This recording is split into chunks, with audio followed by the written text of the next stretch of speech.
you. Come along. See those who are, you come in front. All right, better thing is that the new people sit in front. It's better. Yes. How?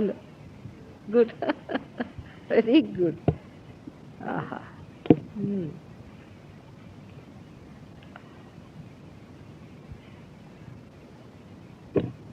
So,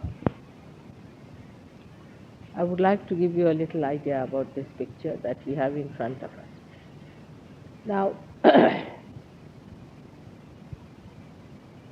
whom we call as God Almighty, the one who is eternal, who doesn't incarnate, who is all the time there, watching the play of his power, the primordial mother, is manifested through her power into his three aspects here clearly within ourselves and within the primordial being who is the ultimate which all the created people have to reach. Now, there's a difference between the two, the Almighty, God as you call him, the one who never incarnates, and the one who incarnates on this earth and occupies a position like this, just like a human being. And he's called as a primordial being, or you can say the Virata, you can call him the Virat. Actually, though he's called as primordial being, he is an aspect of God. So these are two things, if you understand, I will be able to explain to you how the aspects of God are expressed in us.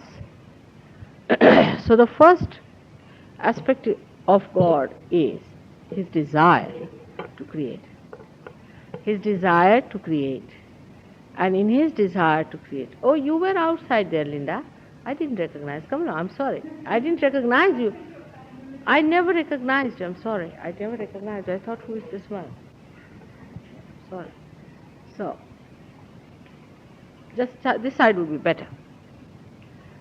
So his desire to manifest, to desire to create, that's the aspect within us, which is represented by this blue color line, which is called as the Adi Ida Nadi, or you can call it the primordial Ida channel by which he desires. Now, as the desire can be born and can be finished off, can be switched off, in the same way, his desire to create also can be over. His desire to create any more may be over. His desire not to create for the time being could be there. So if you understand your desires, you can understand his desire also to create. And that's why when he does not desire to have it anymore, the creation he can destroy. So he is the one through which we exist and through which we are destroyed too. So he is the one who manifests existence and destruction of creation. That's why he's called as destroyer. This aspect is represented by the principle of Shiva, which never incarnates, because this principle is the one which is the germ, which is the beginning and which is the end of everything. Like a seed becomes the seed ultimately, in the same way, this Shiva Tattva, this principle of Shiva, germinates, creates, and then it again becomes the same principle. That's why the principle of Shiva never changes. It is called as Shiva means it is permanent, it is eternal. The rest of them go into manifestations. So first he desired and he wanted to create, so he had to have his aspect of creator being put in. And the second aspect of creator, can you show, is this yellow line that shows here is the Pingala Nadi, called as Adi Pingala, the primordial Pingala channel by which he has created this universe. Now the center of this figure, you can find this green round circle, and this one is the space in which he created. He created in this space, and that's why this space is called as Bhavasagara. Is the uh, ocean of creation. Bhava is the one that is created. Bhu Bhava means the one, exactly, it is the one that is done. Bhava is done, means created. So the creator then produces all the stars and all the galaxies, solar plexus, lunar plexuses, all the so-called mandalas. He does all that work. But as you would say that first of all, this blue line, if you follow it up, goes absolutely to the first center here. Now this line represents, though it manifests the Shiva principle, it is manifested, or you can say it's carried on through the power of Shiva, that is known as Mahakali. That's the power of Mahakali. It descends up to the lowest point there, which is the first center that is created by Mahakali herself. And this center is called as the Muladhara Chakra. On this she has created, first of all, the first deity, first we can call the Aradhya Devata, the one deity which is to be worshipped first in this whole world is the deity that is the embodiment of innocence. So innocence was the first thing that was created by God, and not cunningness. Cunningness is our byproducts. He created innocence and holiness, and that's how he put the deity there, and that deity is called as Sri Ganesha. It is later on you will know that the same embodiment of innocence incarnated on this earth as Jesus Christ. Now this is a very, very important chakra, or the center, about which I will tell you later on. But then after creating this, see, God is a very, I should say, a very, very compassionate and affectionate being. He is the source of all our compassion and affection, because he resides in the heart as Shiva there, you can see his place there. And then he wanted to produce somebody who would, after creating this, first he created the chakra for the innocence. That was the most primal important thing, was to create innocence on this earth, to protect people. Innocence is auspiciousness, is called as Mangalakari, is the one that gives you auspiciousness. Now about auspiciousness also they have had a tape with them, you can ask them what it gives. And it is a thing that was first created, means that for us the blessings were created even before he started creating these galaxies. So he created a place in the space from where he could emit his blessings on this earth. So secondly, then he before even creating the creator, he just thought, let me put him up, let me have another aspect manifested, which is the center path from the center path, which is known as the Sushumna, is the center path of sustenance of your dharma. Before creating anything else, he created this one, because this is the center of seeking, is the center of seeking. And this seeking was created even from the smallest of animals, you know. When amoeba was created, he had a seeking, otherwise he would never have evolved. And of course the seeking changed its mode and its tone, but there was a seeking first implanted at that point, and for that he had to create a deity of his aspect of sustenance, which was called as Sri Vishnu. His power is Mahalakshmi, which is that channel, is the central power. Now the third one that he created out of it actually, yeah, is that from here, what he did first of all, from here, he went forward and from here to this line, and this aspect is like just like a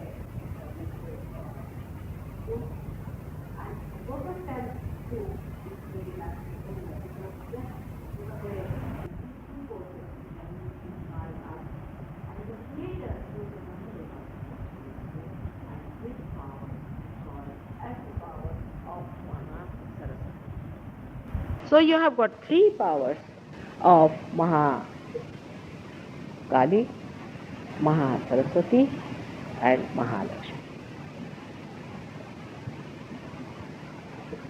This universe then was created through galaxies and through many, solar systems. And if you happen to read one of the so-called article of mine on solar plexus or on the creation itself, you will know how we were created very carefully. How the earth was created, how it was taken away, part of it was taken away from the sun, taken very far away first and then adjusted, brought to a point where life could grow. All that was done and so the earth was created. Now the first chakra, as I told you, is the Ganesha's chakra. Now this chakra is most important for us because this is the center of Sri Ganesh, who is the son of Mahakali's residual power, which we can call as the Gauri, which is that you can see in the center, is also called as the Kundalini. After creating the whole thing, desiring the whole thing, he put part of that, that's why we call it residual power, into that Kundalini, the Adi Kundalini, which would record all that is happening within. And later on, when the time comes, it would give you your second birth. So this is the Kundalini here. It is placed in 3.5 coil because 3.5 coil brings forth eternal movement, like your watches which are say automatic are also have got 3.5 coils, just to put it in automatic way. That's how this idea must have come to somebody that we should put 3.5 coil to have automatic watches, you see. So this is the 3.5 coil there placed, and that's the mother. That's the mother, that's the virgin, that's the one sitting down there. Now this is the mother who had not yet met her husband but was married, but still a virgin. And a story is very interesting how she created Ganesha. She was worried that somebody may come inside the bathroom.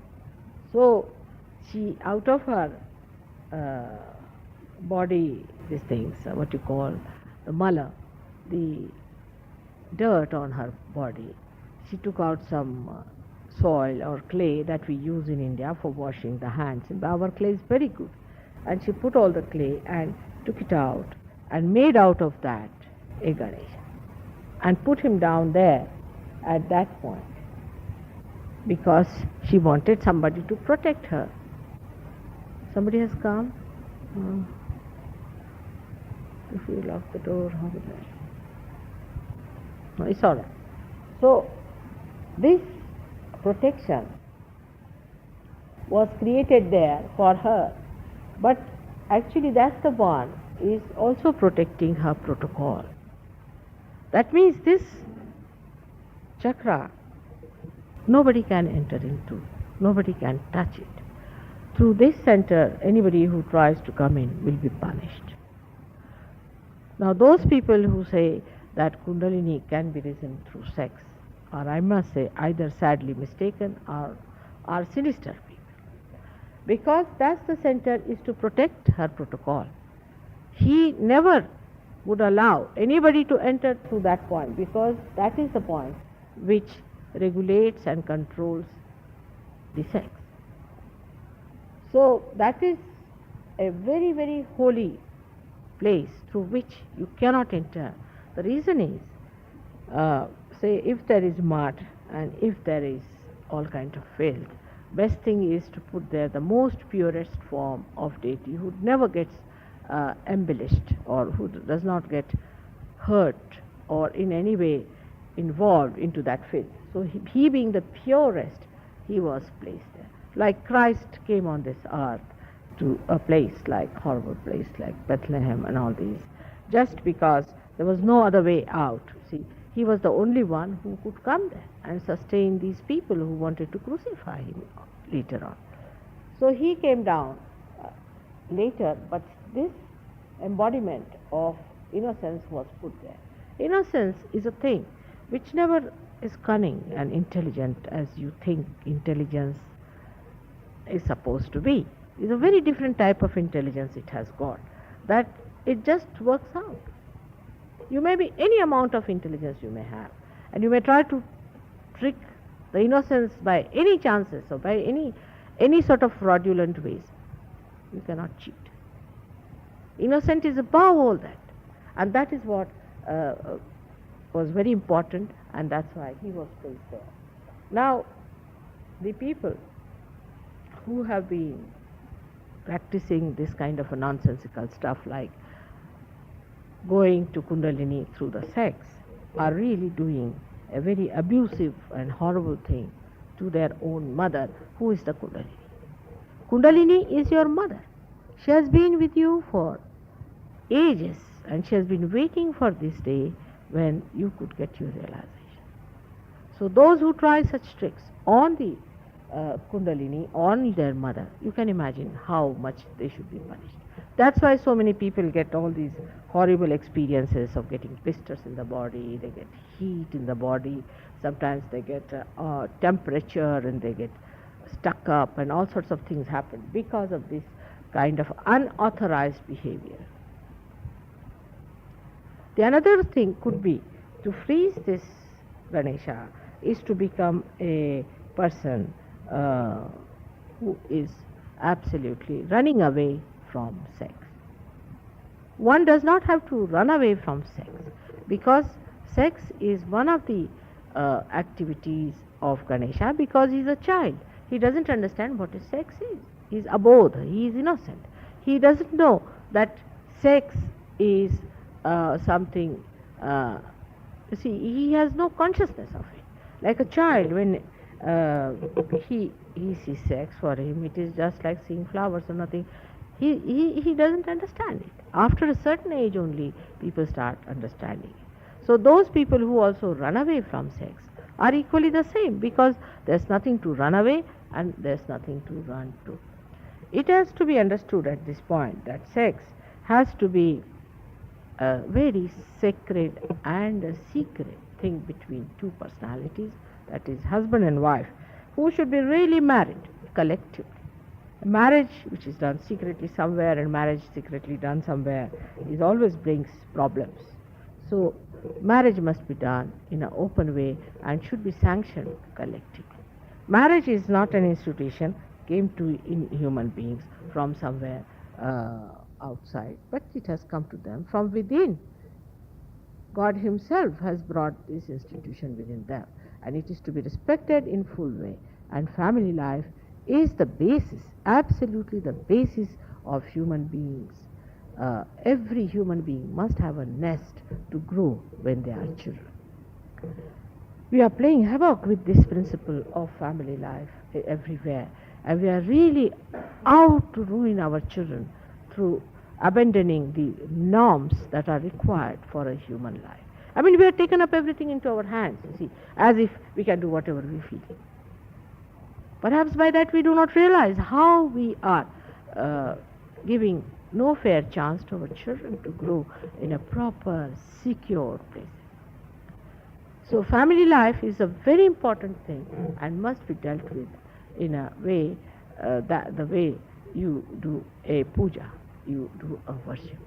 The home is a temple where you must have all the holy things to give children the holiness, the innocence that is required for them to continue. Here, if you find now the children are so precocious, sometimes you're shocked the way they are precocious because the parents talk all these things in their presence and they say, what's wrong? Like you are teaching children about sex. What is there to teach? I really can't understand. What is there to teach? Every dog, all these birds, everybody, they know what is sex. Now human beings need a teaching out of it. Indians who are supposed to be most uneducated people, they are doing much better than all of you are doing here. It beats me to understand how your people start thinking about teaching everything, even sex. See, it is, of course, to be guided properly through family channels, but not to be taught so openly, In the beginning, it was very difficult for me even to open my mouth, but when I saw the whole thing is so filled with it, let me talk about it.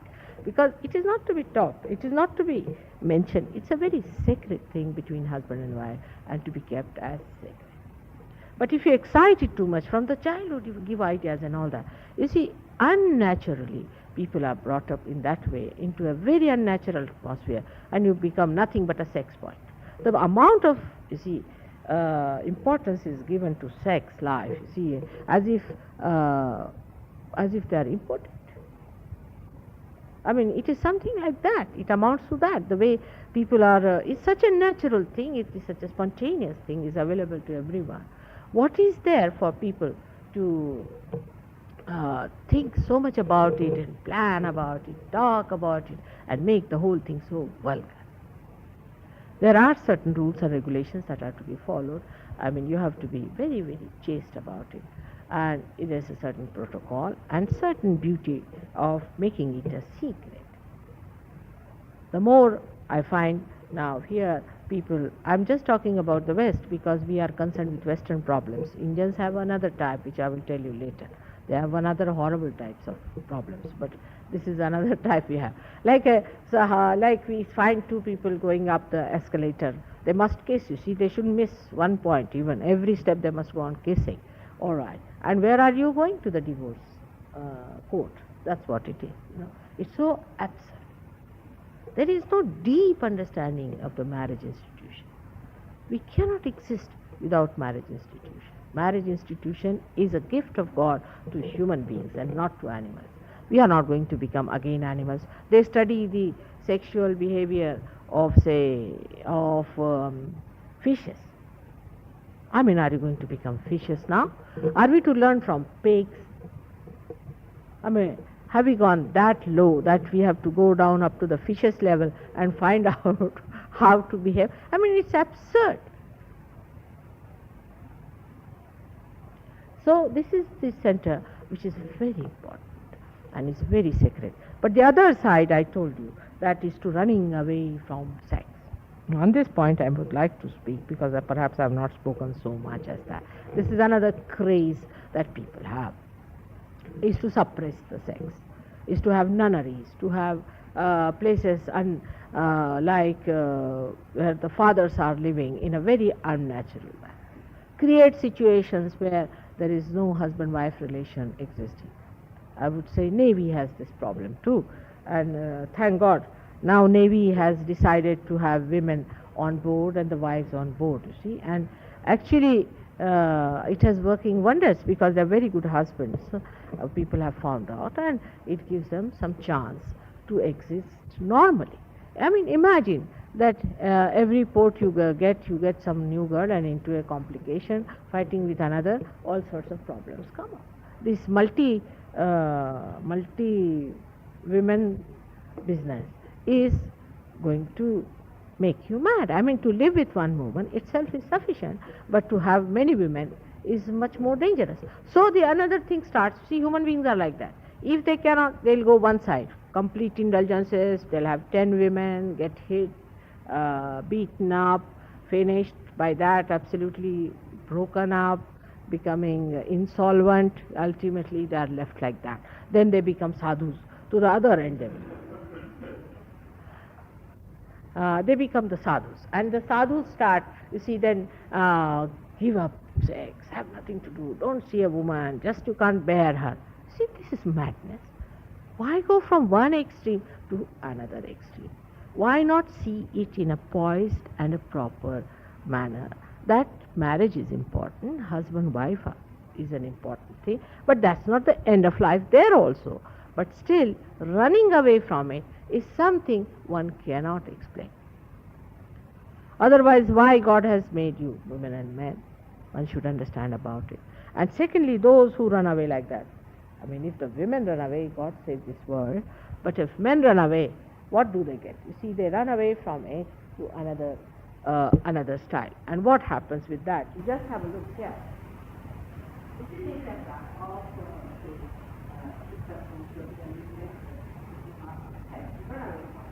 now there is no way. You cannot go with this one because this is the one.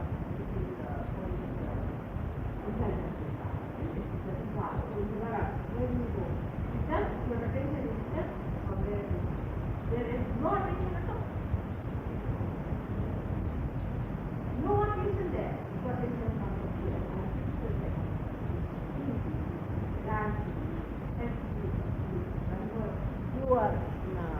Your fat into proper fat which can be consumed by brain. So as soon as you do that, you start thinking about sex. That is what it is. People are not spontaneous, but they are thinking. They'll plan out about it, everything is planned out, and then what happens? You start thinking about it, but you don't have any sex. So the people who say we are nuns, they are thinking about it all the time. But they do not have the actual thing which should be done. It would be something like eating food with your nose. Try to push your food through your nose. You see that there is no thinking needed for this, and you start thinking about it. So they start thinking. How can they get rid of it? You just tell. There's no sublimation, so-called sublimation and all that nonsense.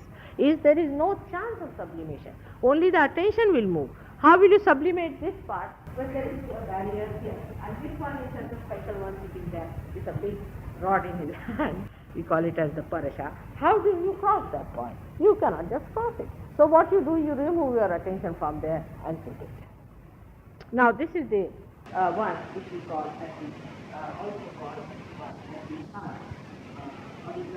sun, or the sun. So you move towards the sun, and that's why the people are such of sun. Now, then burn your body. You see, you will not have sex, but burn your body and make yourself look what you call that brown color, and do all kinds of nonsensical things to your body. Be unkind to it, try to do your level best to ruin it. That's what you do.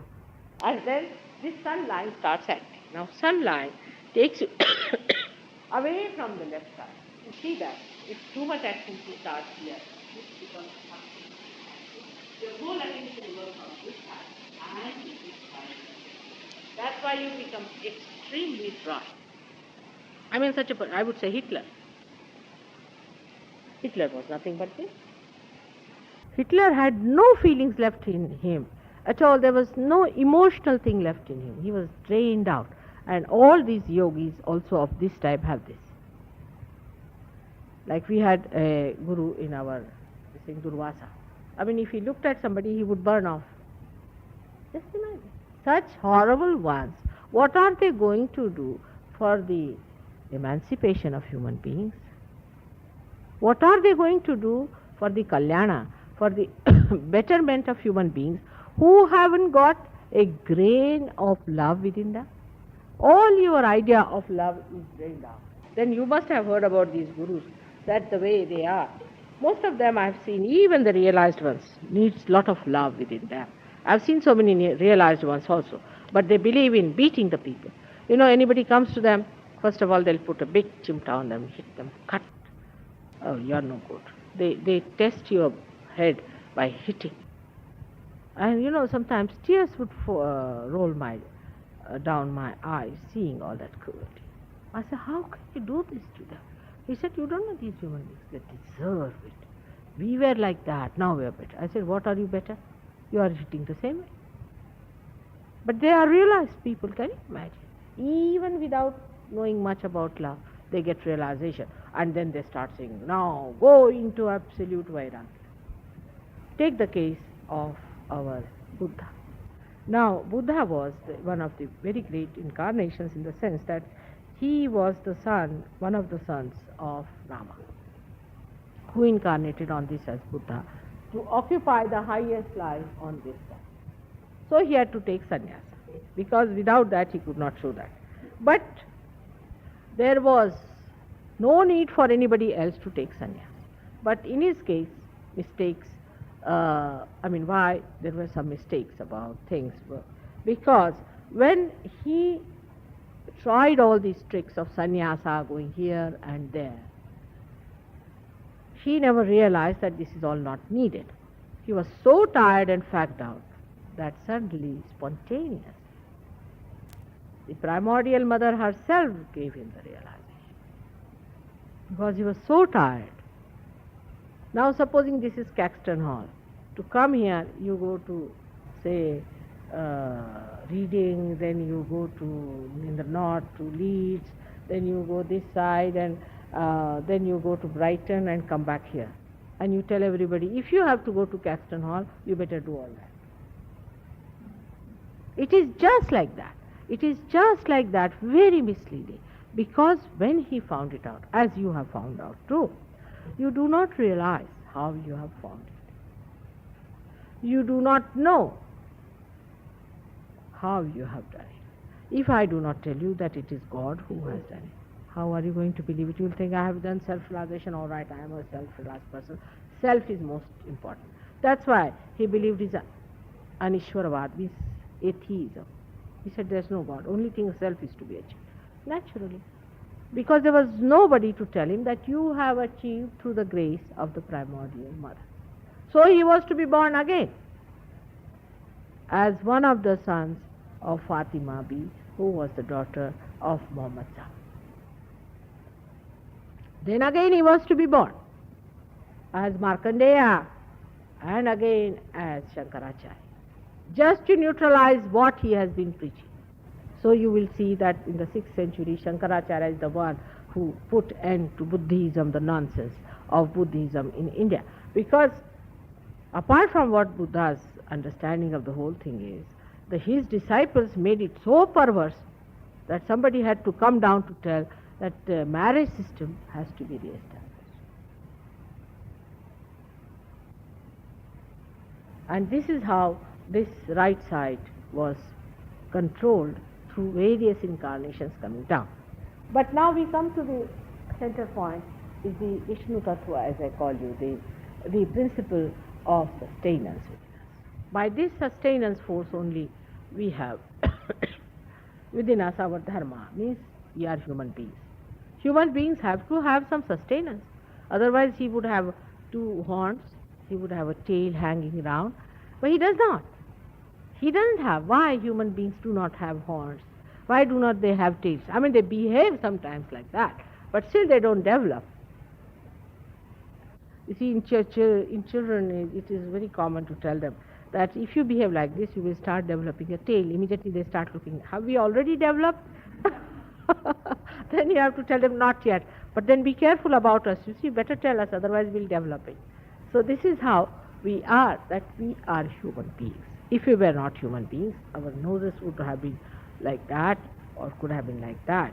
But we are human beings, that's why we have a particular type of a face, we have a particular type of eyes.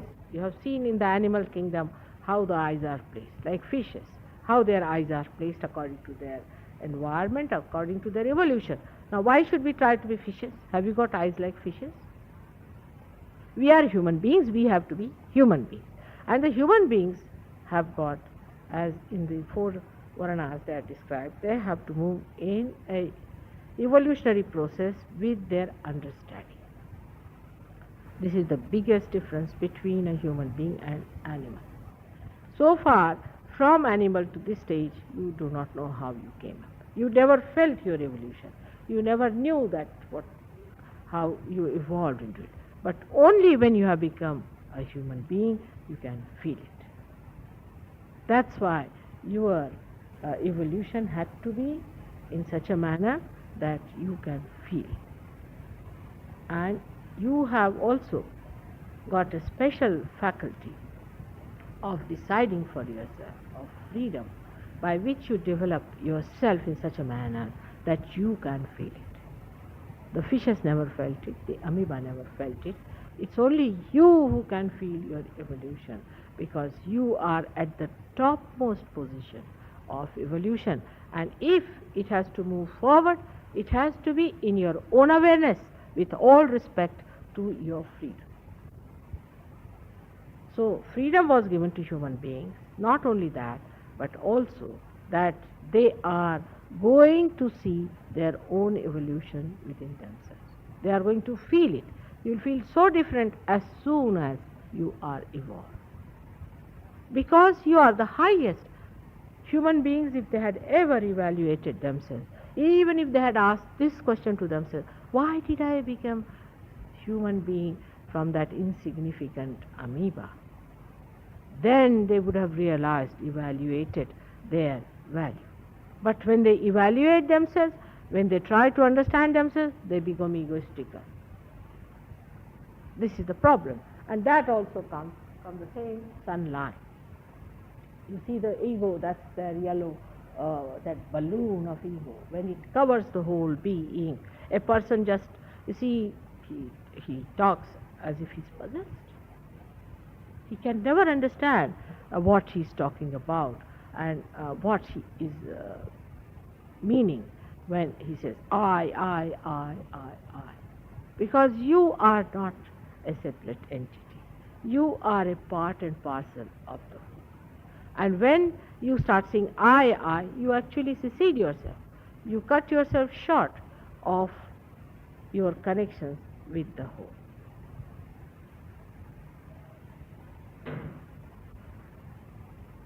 With this understanding, if you see here, the center chakra, which is what we call the Nabhi chakra, here the sustenance was established. And through its establishment, the seed for your evolution was created. So we evolve through our sustenance, through our evolutionary process, by which we have a complete incarnation of this principle of Vishnu, is Krishna, who is placed there. So, from this Vishnu Tattva, when you go around the Bhavasagara, till that point, you are still trying to come out of it. And at this point, you come out. And here is the book of the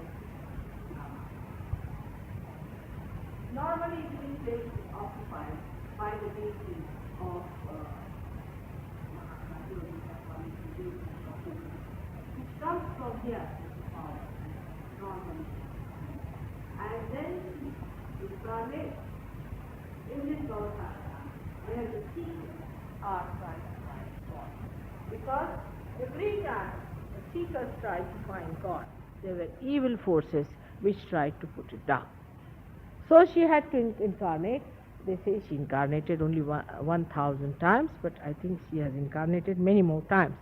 So whatever it is, she incarnated 1,000 times, and she protected these her bhaktas or her, what you call her, devotees, to be saved from the satanic forces.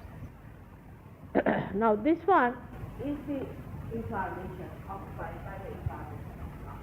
So before that, all those incarnations that came are up to this point.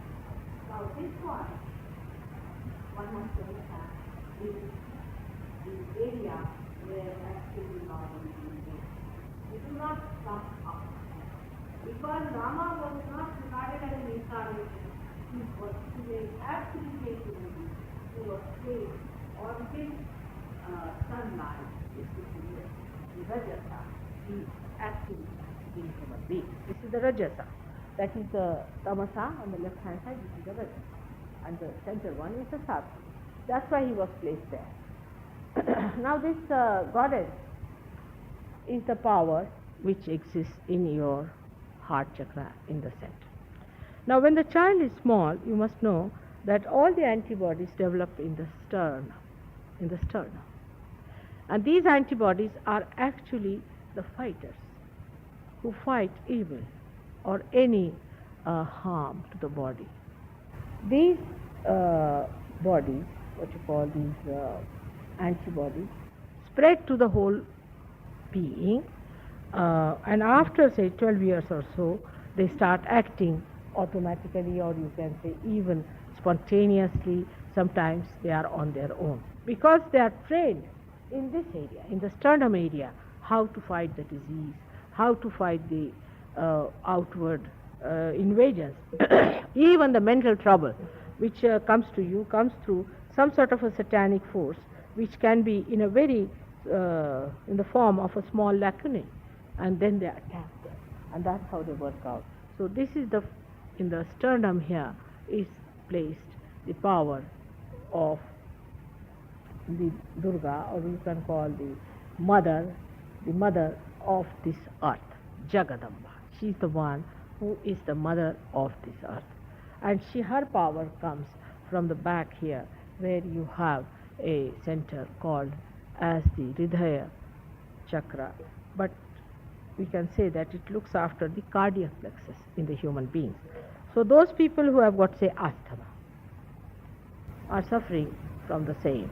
Those women who have got, say, breast cancer have suffering from the same, means this sense of insecurity. If you have sense of insecurity, then these lungs start breathing fast. You have seen suddenly if you meet with fear, you get that breathing very fast in you. And this breathing is denoting or is pointing out to some sort of a fear that is working with you.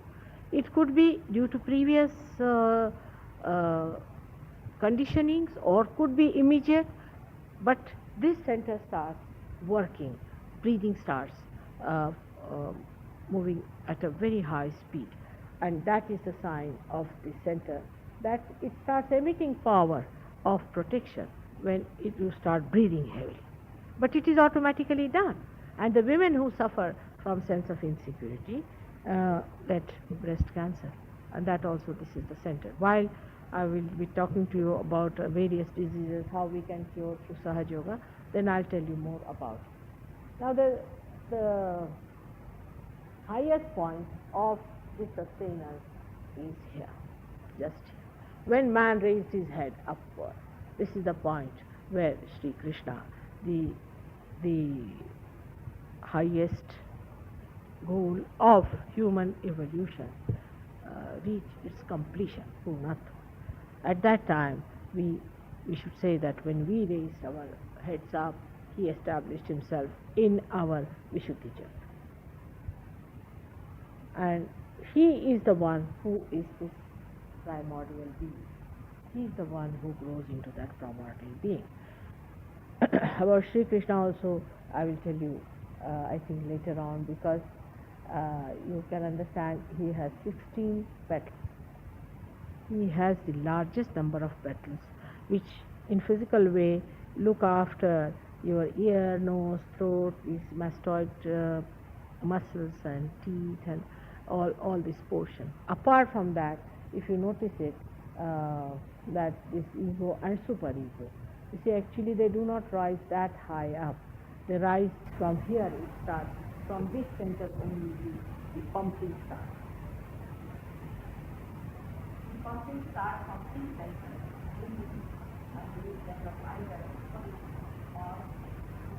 But they pass around this center.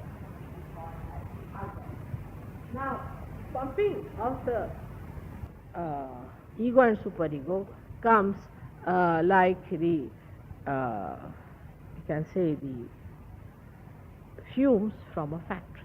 Like when you are overactive on the right hand side, you develop your ego as a byproduct.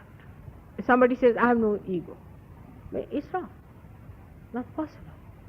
There is all the time ego within you. Like People said, Krishna has said that, oh, you just surrender everything to me, and that's how I have surrendered myself to him. It's wrong. You cannot do it because you have got ego. You have to cross beyond. Unless and until you cross beyond, you cannot get over your ego. So this ego and superego, if you see, they cross. So the superego is, say, from here to here, the ego is from here to here. But as the human being started growing, the superego, which is the conditioning in us, the conditioning as seen by the psychologists, they call it the psyche part, and they never realize that there is also ego. If you remove the conditionings completely from human beings, do whatever you please, you become egoistical. They never realized this subtle point, and they allowed you to do whatever you liked, and they allowed you to sort of fully assert yourself. Then they never realized that on the other side is also this ego developing within you. And that's why we have got now countries, we can say, which are ego-oriented, others are super-ego-oriented. But now the stage is such that nothing much to choose. It's such a confusion and a muddle. Because when ego-oriented society developed too much of their ego, they tried to push the superego down like that, which went to such a limit that it started hurting people. They couldn't bear it, so they came up with their superego. And this is the beginning of people talking about, I feel very guilty, I'm very sorry, must have some sympathy for others, we must look after the people who are suffering and all that kind of a thing. Then they take to also drugs. Also you can see that on this left side is more sort of meant for people who take drugs and who go into lethargy, and more sitting down and dreaming for poets, all sorts of things. So went to India and invaded India, and now I am responsible for that. You start feeling guilty for somebody who's died and is born somewhere in Africa, or maybe born in Timbuktu. You see, maybe that you are the one who was a saint in India and who has been looked after the mother, and today you are here crying for nothing at all. So this is the situation of today's muddled up world. And the superego, the others who were supposed to be superego, non-aggressive people, say like Indian people, now they are developing. They are getting sophisticated, you see. And they think that to wear a suit is a very big thing. If you wear a suit, they start speaking some other language. And to them, you see, to be posh, to be very impressive and all that is very important. Whether they have food or not doesn't matter, but must dress up well to impress people, you see. And that's why I tell always my disciples that when you go to India, don't go like hippies. Better go like very well-dressed government servants. You can only impress them only. And so we are developing now in India, and we are becoming very materialistic, extremely materialistic. I mean, not that you people here in the West have left your materialism to that extent, but I mean, here every Dick, Tom and Harry is not a materialistic person, especially the people who are of a higher style, they are not that materialistic. But like you see the labor class here, you can say, as they are very particular now. Today was the budget day, last day, so all the shops were on and everybody was buying, even the Gillette blade and everything in the shops, you see. But the Indians would be the most, you see, because they must see what is happening here. As soon as, I wouldn't say Indians, all the Asians I would put like that. Not only Indians, but because you see, when they come to England, they see in the shops, see, they make the list of saris they have to take home, they make the list of things they have to take home. They are equally the same as you have been long time back. Like you'll be amazed that once upon a time plastic was a big craze for you people here, and nylon was also once upon a time. Now we are trying to wear nylons for you. So it's a good exchange, I think. But this is what we are in the muddle. Either in the superego or ego, we cannot just fix the person. He could be one moment in the superego, one moment in the ego. He'll be just going from one side to another. The thing that really gives you the balance is the sustenance, is the sustain, dharma.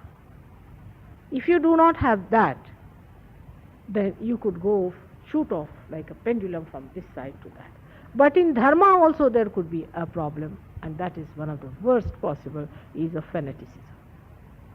So, if you try to make the dharma a fanatic idea, like none of these incarnations, like Muhammad Sahib, who was an incarnation of the primordial master, and all others like him, Moses, Abraham, any one of them who came on this earth, ever thought of fanaticism.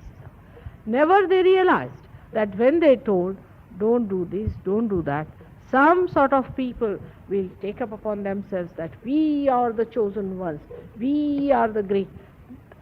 This they could have never understood. And whenever they found it was happening, again they took birth. Again they took birth to tell people this is not that. To form any kind of a cult or an organization and religion is against God, is blasphemous. How can you organize God? You cannot. Those who have done it always have brought absolute fall of human beings. You see, that's why you cannot control. Like the other day I was saying that our Pope has good intentions of going to Poland.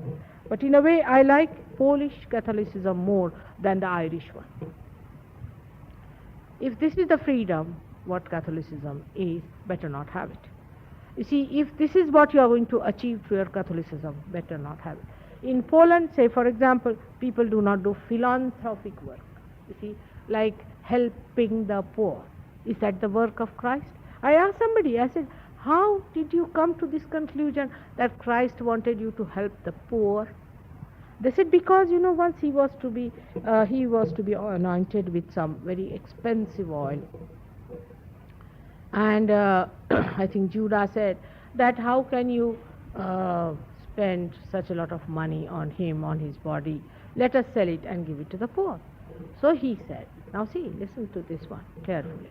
He said that poor are forever, means it's a permanent headache, you see. But I am for a short time. That means spiritual life is the thing. Now, in the same way he said that no rich man can enter into the kingdom of God. Both are just the same. Poor are just the same as the rich. Do you find any difference in them? I do not. One hankers after money, another one gets spoiled by it. Both are the results of the same. Because one doesn't have, he is no good, and one has, that's why he is no good. If the rich had little less money, it would be better for them. And if the poor had little more, it would be better. So our Sahaja Yoga works for the people of the middle things.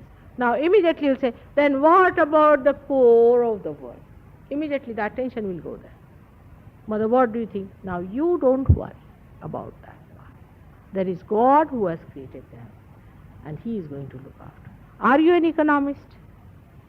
Then you have done all bad things because of faulty planning, because of selfish nature, because of conservatism, because of thinking that you are the person who should enjoy all your wealth. You have created these disparities. Human beings have created, not God. And when you have to achieve God, you don't have to think all these problems that human beings have created. Like somebody came and told me, what about Vietnam? I said, are you a governor appointed there? You see, he had a problem of his own. He was coming from an asylum, and he asked me, gets up very seriously, said, what about Vietnam? Now tell me, this fellow is really half mad. He's gone to that asylum from where he's come, and why is he worried about this Vietnam? Now what does that show? How is he going to help Vietnam? This is how the attention of human beings move. What you have to do is to achieve that within yourself, your own powers. Everyone has to achieve that power. If you are poor, you can achieve it. What is poverty? It's just mental idea. It is poverty. You see, for people I've seen horrible people who are supposed to be rich, just like beggars, I tell you. Absolutely beggars. Even if they could get out of you a one torn handkerchief, they'll be very happy. Horrible people. I don't know what riches. It has not gone even skinned in. Even I would tell you that if you put so many pounds just posted on a donkey, he would look better than these people are. It has not touched them at all, you see. And the way they talk, you know how the people are, how licentious they are, how permissive they are, how careless they are about their children, how they are irresponsible, how they are killing others just to save their reputation. I mean, there's nothing that they cannot do. Same with poorer people. They are just the same. You see, if you go and talk to them now, our Maria had this thing. They said, we want this Jaman to be cured by Mataji, but we are not going to believe in God. Now what can you say to them? Only you can say, take 2 running jumps and go to hell. That's what it is meant for such horrible people. They want to take advantage of God's power, and we don't believe in God. See, this is poverty. And the poorer they are, the worse they are in their arrogance, in their assertions, in their asking. They don't want to do any work, they want to have this, they want to have that. All these things will be only explained once they achieve God. Otherwise they will not know. They all must rise. I mean, that the way the churches have now become nothing but union offices. Labor union offices. See, poor people go there and confess to the priest. Now, it's madness. He cannot do anything to them. What is he after all? He himself is an ordinary human being. Ordained. Which by whom? God has ordained you. Or who has ordained you? All such organizations will only create headaches and people who have got nothing but some sort of an idea that there's something great. So you ask anyone, what are you? I'm a Catholic. What does that mean? I'm a, what you call that? Church of England. No? In India, especially the Indian Christians. If somebody is from Church of England, he will not look at the person from Church of Scotland. You should see Indians, you see, when they are Christians, you must see the way they are. Oh, we don't talk to them. I said, why? Because they're from Church of Scotland, or Presbyterians, you see, or Lutherans. So according to them, they are the highest because Church of England. Now they must come and see the condition of Church of England to understand. You see, this is the trouble. It is really, I tell you, like lunatic people. It's absolutely like lunatic people. They are brainwashed completely. And by that they are not going to achieve anything. We have to achieve the reality. We have to know that we have to achieve. For that we have to stand by reality, face it moment and moment, and then the enjoyment of reality will be uncovered and will be absolutely manifested within. But we have to stand by reality and not go by thinking, I think Mataji you were wrong there. I said, where was I wrong? Because you told us this and that's why I was wrong. I said, how do you know? I feel that way. Now how can you feel about what I'm thinking or what I'm saying? You have to then understand rationally. But when I say rationally, do you understand? Rationally I understand, but I don't feel that way. Now what is this feel? See, a thing which is told to you rationally must be understood rationally. And whatever is to be felt through heart. But they will feel a rational thing and they will think about the love. It is something absurd. That's why it is crazy. The attitude itself is crazy. So open out yourself, because there is an invitation. There is a great invitation for you to enter into that kingdom of God which is promised to you. You must know that God has created this earth. He has created you. He is not going to allow His creation to be destroyed, will He? What are you worried about? He is the one who is going to take you across. He is the one who is going to tell you each and everything that He has, to possess all the beauties, all the blessings that He has, to enjoy them. He is going to do everything for you. But when the boat is crossing, keep quiet. Don't run here and there. All the time the children are running from here and there. You go on catching them, come along, come along. Sometimes even they get drowned. Just keep quiet. Everybody is going to get it. Everybody is going to be taken into it. And everybody is going to enjoy it. For today I think it was quite a lecture, though I have told you that Christ is on this chakra, has come it, and that is the last chakra of Sahasrara, which opened on the 5th of May in India in 1970. And since then, the new awareness has started dawning into people. The vibrations have started flowing, And it's a very great thing that you are born at this time, and you are the people, the foundations. You are the people who are going to receive it completely. I don't know about the future, what is going to happen to the future and all that, but I'm sure it is going to work out. And in this London, London, which is, I have always said, is the heart of the universe, we are going to do it with great understanding of the problems of the whole world. If heart is all right, everything will be all right, because through it everything is going to circulate and going to improve and going to nurture and going to develop this beautiful universe that God has created for us.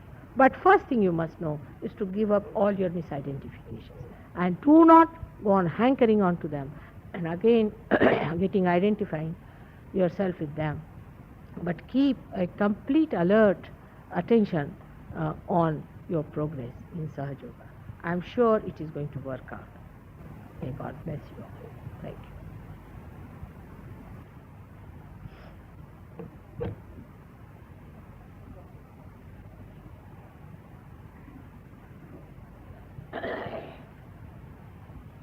So, any questions?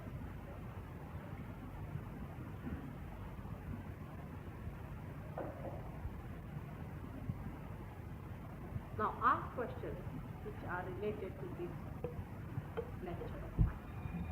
Because if you ask them out of the blue questions, it's not out of the blue, but see what is God. Now, I need another lecture. See, I cannot just say what is God, things like that. So, you please don't ask such questions. Ask something relating to this lecture of mine. That would help you and everybody else. And ask questions which are constructive.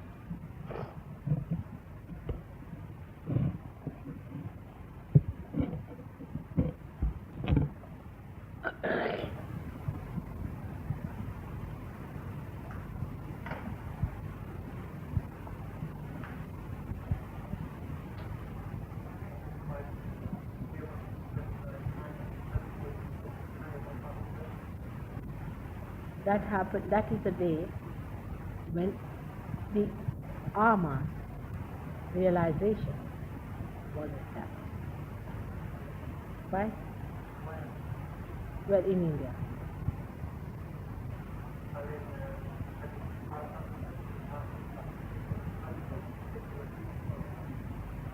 It happened in my brain. And it happened on a seashore in India. And I saw it. And of course I will tell you sometime how beautifully it worked out and how beautiful it was.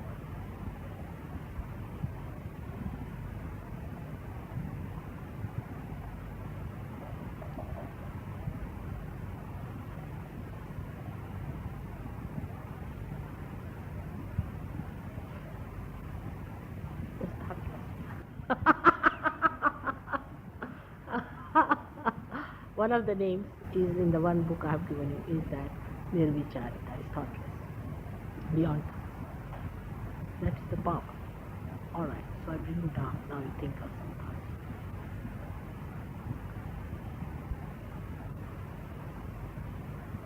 Sinda, you cannot. Can you? Try.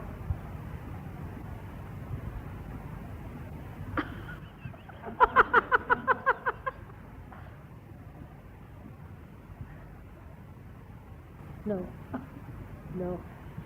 That's the fact. One must accept. You have crossed the Agya. You see, now you cannot. Enjoy it. Enjoy it. It's very good. Now you can see the thoughts also. Are you better now? Are you feeling better, Hester? Good. This is very beautiful.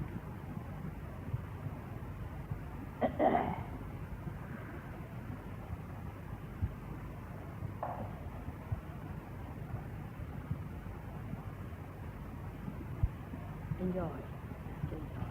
Forget it. Forget it. We are going to meet again and again and you'll have ample time. But the more you will be meeting, the more you will become thoughtless. The more you will be enjoying the silence. The more you will be going deep into your own silence. Really enjoy. Actually, after realization, you don't even feel bored. You'll be surprised. You'll be sitting for hours together without getting bored. Absolutely without getting bored. And that's how people give up, you see, all these habits of, say, smoking and all those. Because when you are bored, you don't know what to do, so you take to these habits. Just automatic. You are not to be forced, you are not to be told, but once you start enjoying yourself, you just don't do it.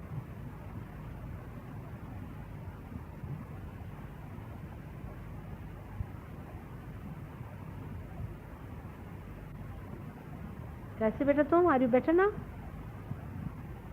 Not yet? क्या हो रहा? हाँ, बुखार और हाँ या हाँ हो हो या हाँ कसं का हाँ कसं या कुठं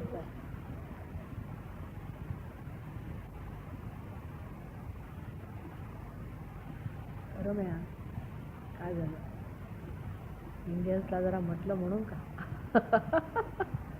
हां, इज अ बॉन्ड रिअलाइज्ड.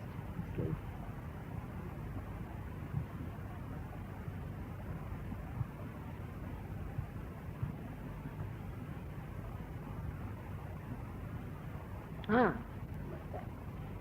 चालेल ठीक आहे. चला माझ्या मध्ये पडून